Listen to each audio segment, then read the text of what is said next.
محتاجين ولا فرن الخبيز ولا اي فرن تاني. احنا بس كل اللي احنا عايزينه عين بوتاجاز والفرن بتاعك ونولع الشوايه.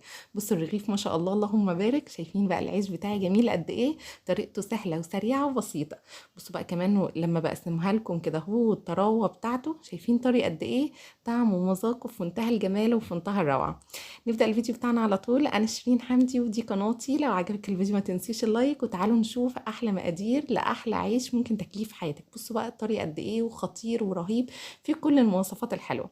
الذكر بتاع النهاردة هيكون الحمد لله. طول الفيديو قولي الحمد لله. أنا هعمل 2 كيلو من الدقيق كده بسرعة. انتوا إن شاء الله لو انتوا حابين تعملوا مقدار كيلو واحد بس، هقول لكم المقدار بتاعه بأسهل مكونات متوفرة عندك بمشيئة الله. معايا في البداية 4 كوبايات من المية، عليهم معلقتين كبار من السكر، عليهم معلقة كبيرة من الملح، ومعلقة كبيرة من الخميرة الفورية. قلبي بقى كل المكونات الحلوة دي ب4 كوبايات من المية، مية تكون من الحنفية، عليهم معلقة كبيرة مليانة من الخميرة الفورية، عليهم معلقة من الملح، معلقتين من السكر. ونزلت بقى على طول ب8 كوبايات من الدقيق. 8 كوبايات يعني دقيق، ودقيق كان سايب، وطبعا يفضل ان انت تدخليه. طبعا في حاجه اسمها دقيق القمح اللي هو بيكون فيه رده. طبعا الدقيق القمح بيكون افضل وصحي اكتر. لو متوفر عندك هيكون خير وبركه، والعيش بتاعك هيكون كمان صنعته هتكون افضل. لكن انت بقى عايزه تجيبي مش هتعرفي توفري دقيق القمح، استخدمي على طول اي دقيق من اي سوبر ماركت قريب منك. ابداي بقى قلبي العجين ده. طبعا لو انتوا لاحظتوا ان احنا في المعجنات زي البيتزات والحاجات دي بنستخدم كوبايتين ونص من الميه في المعجنات عموما على كل كيلو من الدقيق. العيش بقى عشان يطلع طري ويكون قريب جدا من العيش اللي مخبوز في الفرن البلدي كده بتاع الفلاحين الحلو ده، يبقى انت بتكتري له الميه شويه. العجينه بتستمر ان هي بتفضل ملزقه في ايديكي بالشكل ده. استمري بقى فلمي في العجينه. طبعا انت ممكن طبعا وانتي بتعجني لازم تسيبي شويه دقيق كده اهو على جنب، علشان لو الدقيق كان ميه معاكي بزياده او طري معاكي بزياده فبننشفه سنه بسن الدقيق. احنا بقى بصوا العجين كل ما بتعجني فيه بيفصل من ايديكي، بس برضو مش بدرجات كبيره. يعني بصوا انا هنا بحاول ان انا الم الطبق بتاعي وانضفه كده اهو من الحواف بالشكل اللي انتوا شايفينه ده. لو انت بقى مش عارفه يعني لو انت عندك عجان طبعا ابدأي بقى على طول اعجنيه في العجان. ما عندكيش عجان كده اهو استعيني بقى بالله وسمي الله كده اهو وليتي واعجني. هو بقى ده بقى اللت والعجن، بتجيبي من تحت لفوق. هنا بقى انا رشيت رشه دقيق كده اهو من الوش، وهسيبه كده اهو يريح لمده 5 دقايق بس كده اهو، يعني نص خمر كده العجينه تريح، وابدا ان انا اعجنها عجنه تانية. يبقى انت بعد ما بتعجني فيه تقريبا 10 دقايق بترشي رشه دقيق. بصوا لسه العجينه بتلزق وتلزق جدا، بس انا رشه هنا رشه دقيق. بعد حوالي 5 دقايق ما غطيتها عجنتها تاني شويتين حلوين كده اهو، وبعد كده غطيتها. العجينه بتلزق جدا زي ما احنا متفقين. لو انت ما حطيتيش على العجينه دي زودي ميه. يعني غالبا بتبقى 4 كوبايات من الميه على كيلو من الدقيق، بس انت دايما استخدمي 3 كوبايات الاول من الميه، وشويه بشويه كده اهو استخدمي الكوبايه الرابعه كده اهو بشكل تدريجي. هنا بقى اي صاج عندك او اي صينيه، طبعا سبت العجينه الحلوه بتاعتي دي تختمر كده اهو حوالي نص ساعه او ساعه، وجايبه هنا طبق فيه شويه حوالي 4 5 معالق من الزيت. تعالوا بقى نقطع الدقيق. طبعا رشيت رشه خفيفه كده اهو من الدقيق على الوش، لان طبعا العجين زي ما اتفقنا ملزق جدا، وهو ده اللي مطلوب. هتعجني فيه قد ايه؟ هتعجني فيه 15 دقيقه لو تقدري تلت. كل ما عجنتي اكتر كل ما العيش بتاعك كان مفرود من جوه وكان رهيب جدا.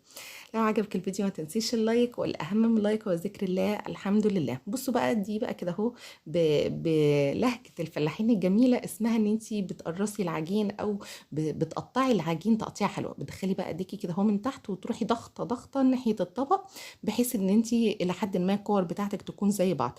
انا بقى كده اهو الايد اللي فوق ديت بقى عماله ارفع بيها شده قطعه من العجين لفوق، والايد التانية عماله الف بالعجينه علشان تدور معايا. طبعا كل شويه بهبل ايديا شويه كده اهو بالزيت، واروح مدوره ايديا كده اهو اللي تحت كده اهو بالشكل ده عشان تطلع شبه الكوره كده اهو وتكون متساويه. طبعا انت بعد ما تعملي كل العجين ده بتغطيه علشان العجين بتاعك ما ينشفش منك، والوش بتاعه كده اهو ما ينشفش بزياده ويحجر، لان لو حجر معاكي الوش ده مش هيكون كويس. وانتي كمان بتفرديه بيطلع كده اهو قطع كده اهو شكلها مش لطيفه على وش العجين. فانتي جهزي اكياس نايلون كده اهو تفرديها على الصينيتين. ما شاء الله اللهم بارك، الكيلو بيطلع ممكن 4 أرغفة كبار على حسب الصينيه، وممكن 8 وممكن اكتر من كده لو انتي هتطلعي يعني حجم متوسط او حجم، يعني حجم متوسط. الاتنين كيلو ما شاء الله اللهم بارك طلعوا تقريبا 19 رغيف ما بين الكبير وما بين الصغير. لو كانوا صغير كلهم كانوا هيطلعوا طبعا كمية اكبر، ولو كانوا كبير كانوا هيطلعوا عدد اقل كمان بكتير، على حسب بقى الصينية اللي انت هتستخدميها. هبدأ بقى كده اهو ان انا اعمل كل الصاج الاولاني ده كده اهو. بصوا شكله ما شاء الله اللهم بارك، وريحة العجين تفرح. طبعا في ناس ممكن يحطوا ما يحطوش بقى ما بي... طبعا انتوا شايفين كل صينيه او كل صاجه انا حاطه عليها دقيق. ممكن انت ما تحطيش عليها دقيق، ممكن تحطي عليها رده، وده طبعا بيكون افضل، لان الرده حاجه صحيه وطعمها كمان بيكون افضل. مش متوفر عندك رده، الرده طبعا بتشتريها من عند العطار. مش متوفر عندك رده زي اعمليها بالدقيق. انا عملتها لكم بالدقيق اللي هو بابسط مكونات موجوده في البيوت عندنا. كده اهو هسيب بقى العجين تاني يختمر تاني ويريح تاني. بصوا بقى لزق في بعض وبدأ ان هو يفرد.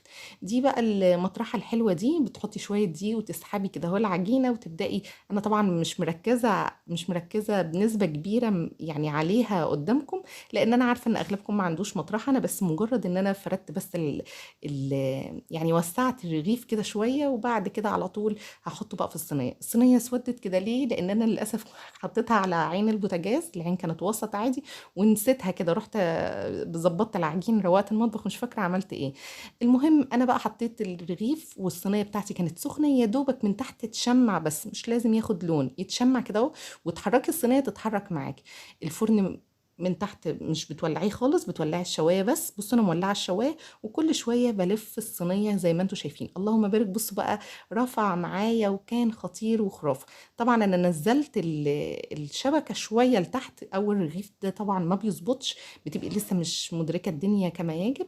لكن تاني الرغيف اللهم بارك. هنا بقى ده بقى الخطوات اللي انت هتعمليها. ترشي شويه دقيق كده اهو، تروحي سحبه الرغيف بالراحه. والنشابه لو التصقت مع العجين، لان طبعا زي ما قلت لك العجين طري جدا وبيلزق جدا، لو التصقت مع العجين نشابه، لو التصقت مع العجين حطي على نشابه شويه دقيق، او حطي على وش الرغيف دقيق.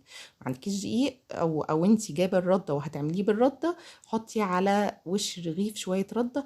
وبالراحه خالص، انا مش بضغط خالص، انتوا عارفين انا يعني بحسس زي ما بيقولوا، بشويش خالص. وابدأي على طول افردي الرغيف كده اهو لحد ما يكون شكله دائري. هنبدأ بقى ان احنا ننطره من الدقيق. بصوا تطلعيه بقى بسم الله على ايديكي كده اهو، تروحي عامله يمين وشمال يمين وشمال وعلى طول على الصينيه. بصوا انا هنا اهو بحاول ان انا افرده كده اهو. طبعا كل رغيف ما بتفضليش تفردي الرغيف يعني على قد ما تقدري، خلي الرغيف وسط حوالي نص سنتي ولا حاجه، ممكن يبقى اكتر كمان من نص سنتي، علشان ما يطلعش خفيف ويتحرق معاكي في الفرن. بصوا بقى ده كان اول رغيف مش بيكون ظابط بنسبه 100%. انا هنا بقى بصوا تحسوا انه اتحمر السنه، بس انا بقى هظبط الرغيف ده بمشيئه الله. اول ما تشمع معايا كده هو وحركته اتحرك بسهوله حركت الصينيه بتاعتي اتحركت بسهوله، على طول نزلتها وولعت الشوايه من فوق. بصوا نزلت هنا بقى الشبكه بتاعتي لتحت شويه. بصوا بدأ ينفخ اهو، وهو ده اللي مطلوب. بسم الله. بشوفي بتطلعي الرغيف بسهوله جدا، بتدخلي ايديكي الاتنين تحت كده اهو وعلى طول. هنا طبعا انا مسرعه الفيديو كله، لكن هو طبعا انت على مهل خالص علشان الرغيف بتاعك ما يبقى مظبوط كده معاكي ويبقى حلو.